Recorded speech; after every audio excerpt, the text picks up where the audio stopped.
ஒரு சம்பு தண்ணி எடுத்துக்கங்க.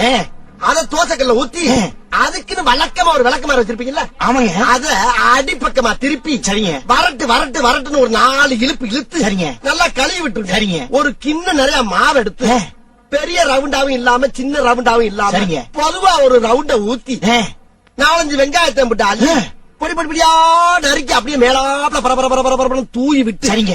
ஒரு நீளமான கேரட் எடுத்து அதையும் பொடி பொடியா நறுக்கி சரிங்க. அப்படியே மேலாப்ல பரபரப்பா தூவி விட்டு சரிங்க.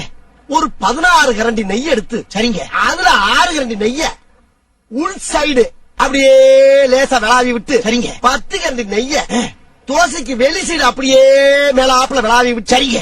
இட்லி பொடி இருக்கு பாத்தீங்களா, அத அப்படியே அள்ளி மலை சாரல் மாதிரி அதை மேலாப்ல பரபரன்னு அப்படியே பேய விட்டு சரிங்க. பொத்துனாப்ல அப்படி ஒரு பருத்து இப்படி ஒரு பருத்து அப்படி பருத்தி விட்டு அப்படியே ரெட்டி கிழல முருக விட்டு அழகா மடிச்சு கமன்னு ஒரு ஊத்தப்பத்தை எடுத்துட்டு வாங்க. சரிங்க. அன்னைக்கு